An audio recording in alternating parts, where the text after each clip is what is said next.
प्रदेश उद्योग व्यापार संगठन के जिलाध्यक्ष राकेश त्यागी जी, जिन्हें नितिन अग्रवाल जी और नरेश अग्रवाल जी जो माननीय कैबिनेट मंत्री हैं उत्तर प्रदेश सरकार के, बखूबी पसंद करते हैं क्योंकि इनकी कार्यशैली बहुत पुरानी कार्यशैली है और कार्यशैली व्यापारियों के प्रति जान देने तक की है।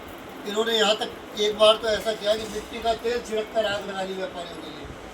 ये ऐसे हमारे कर्मठ हमारे राकेश त्यागी जी, इनके लिए पहली बार आप जोरदार तालियों से ताली लगाएंगे। और हमारे बीच में अभी नवनियुक्त कपड़ा व्यापार संघ के जिलाध्यक्ष सुनील अरोड़ा जी और पिक्कियल रेजा जी, और हमारे बीच में सुधीर जी और मित्र सेन कथुरिया जी, और अपने शेखर जी, योगीराज जी जो मेरे सहपाठी हैं, बचपन के सहपाठी हैं, राजकुमार जी और हमारे जैन साहब। मैं आप सभी को ये प्रसन्नता हो रही है कि संगठन में शक्ति है। जहाँ संगठन नहीं वहाँ कोई भी किसी को कुछ भी कहकर चल दे, लेकिन संगठन ऐसा होना चाहिए कि आप लगे खड़े मित्र सेन कथुरिया जी हो, लेकिन लगे कि उनके पीछे 50 लोग और हैं जो खड़े हैं और बात कर रहे हो। इसलिए जब तक व्यापार संगठित नहीं होगा, व्यापारी संगठित नहीं होगा, तब तक निश्चित रूप से आपका वो होगा। आपके संगठन के बल पे आज जीएसटी की दरें नरेंद्र मोदी सरकार ने कम कर दी है। उनके लिए नरेंद्र मोदी जी प्रधानमंत्री जी के लिए भी हम जोरदार तालियों से स्वागत करते हैं कि उन्होंने जीएसटी की दरें कम की। अब हमारी एक और मांग है, जीएसटी में जो पेनल्टी लगती है कि व्यापारी चोर नहीं है, व्यापारी सजाए याफ्ता मुजरिम नहीं है, यदि ये खत्म नहीं हुई तो एक भयंकर आंदोलन होगा। सरकार हमारी, हम अपनी सरकार के खिलाफ ही आंदोलन करेंगे।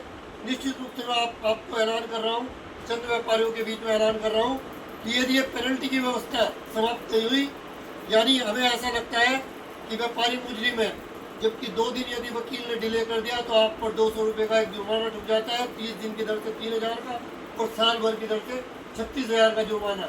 और तो इस तरीके की व्यवस्था बिल्कुल नहीं चलेगी पेनल्टी की। व्यापारी ये आपको टैक्स देता है, इसी टैक्स से सारे अधिकारियों का पालन पोषण होता है, सरकार का पालन पोषण होता है, सरकार के खर्चे चलते हैं। और इंफ्रास्ट्रक्चर जो आज आप इतना सुंदर देख रहे हैं, वो बहुत सुंदर इंफ्रास्ट्रक्चर भारत सरकार की देन है। भारत सरकार को टैक्स आप देते हैं, लेकिन भारत सरकार यदि सही जगह खर्च कर रही है तो हमें अच्छा लगता है कि आज नए नए पुल बन रहे हैं, नए नए रेलवे स्टेशन बन रहे हैं, नई नई रेलगाड़ी वंदे भारत जैसी चल रही है। तो ये हमारी सबकी, हमारे ही टैक्स के पैसे ही चल रहा है। फ्री का राशन बांटे सरकार, कोई दिक्कत नहीं, हम तो दानी दाता है। हमारी तो दरवाजे पर यदि कोई आ भी जाता है तो हम 10 रुपये देते हैं। बल्कि ये भी पूछते हैं कि यदि कोई भूखा है, भूखे को रोटी, प्यासे को भोजन। ये व्यापारी का फर्ज है। हम ऑनलाइन वाले व्यापारी नहीं है जिसे नहीं देते। हमारे लिए तो कोई भी आ जाए व्यापारी, कावड़ में आ जाए, सब आ जाए, हमारे सब दरवाजे खुले हुए हैं।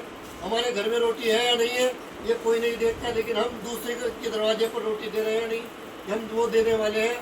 हमें तो कोई भी शिविर लगाए और समाज के हित में लगाए, हमारे पास नहीं होगा तन मन धन।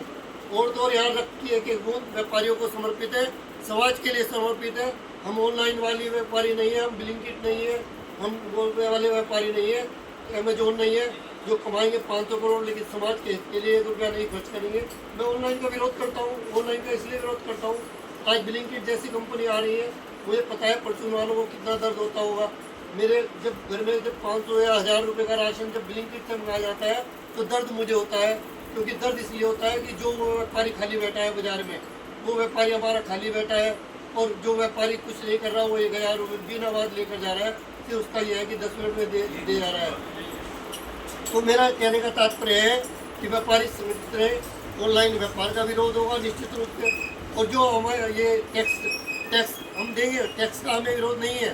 टैक्स हम इंफ्रास्ट्रक्चर के लिए दे रहे हैं, देश के विकास के लिए दे रहे हैं, देश के सैनिक बल के लिए दे रहे हैं। लेकिन व्यापारी बिल्कुल भी सजाए मुजरिम नहीं है।